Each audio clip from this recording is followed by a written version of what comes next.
আপনাদের অনুষ্ঠানে সাবেক তথ্যমন্ত্রী, যাকে আসলে নানা মানে পররাষ্ট্রমন্ত্রীও বটে, যাকে নানা অভিধায় অভিহিত করা হয়, সেই ডক্টর হাসান মাহমুদের মতো প্রভাবশালী বিতর্কিত আওয়ামী লীগ নেতার পুরনো ভিডিও এখনো আমরা দেখতে পাচ্ছি, যেখানে তারা আপনাদের সঙ্গে বসে আছেন।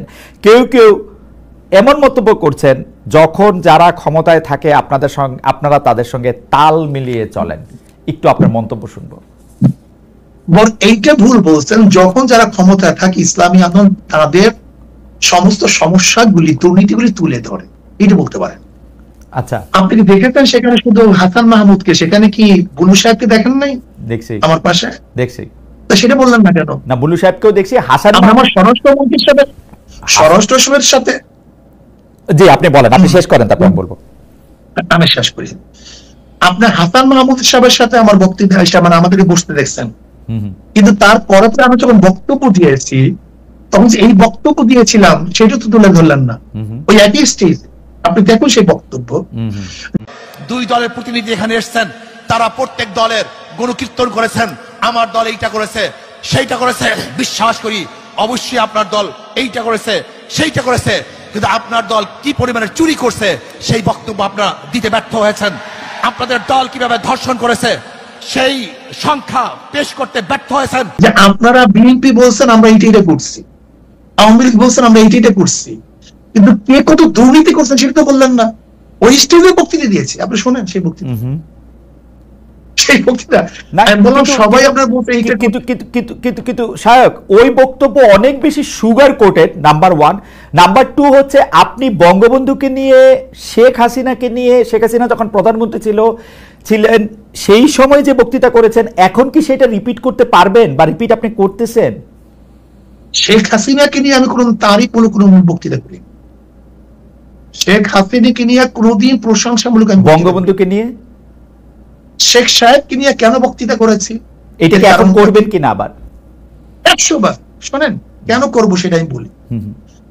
আমি বললাম না আমি কোনো জিনিস রোজাত করি নাই, তো কোনো জিনিস রোজাত করি নাই। ওকে, যখন শেখ সাহেবের মূর্তি টানানো হয়েছিল তখন আমি কি বক্তৃতা করেছিলাম, যে 72 বছর পরে যদি লেনিনের মূর্তি ক্যারিয়ান দিয়ে তুলে সাগরে ফেলে দেয় তাহলে আজকে হোক কালকে হোক এই বুড়িগঙ্গা এই মূর্তিকে ফেলানো হবে। এই বক্তৃতা আমার, আমি শুনছি না, আমি জানি না, এবং সেইটা দেখছি। শেখ সাহেবের নিয়ে যে বক্তৃতা করেছিলাম এটা কি বলতে চেয়েছি দেখেন, শেখ সাহেবের পরিবার কিন্তু এদেশে আসছে ইসলাম প্রচার করার জন্য। আমার মূল উদ্দেশ্যটা কি ছিল, শেখ সাহেব প্রথম কেন অ্যারেস্ট হয়েছিলেন? হিন্দুদের মাধ্যমে তিনি অ্যারেস্ট হয়েছিলেন মুসলমানদেরকে বাঁচাবার জন্য। আমি কি বলেছিলাম, শেখ সাহেব প্রথম কি রাজনীতি শুরু করেছেন? মুসলিম লীগ পাকিস্তানের পক্ষে রাজনীতি শুরু করেছিলেন। শেখ সাহেব তিনি এইটা করছেন সেইটা করছেন বলছিলাম কেন, নাস্তিকরা শেখ সাহেবকে ধর্মনিরপেক্ষবাদ নাস্তিক পন্থী বানাবার চেষ্টা করছিল।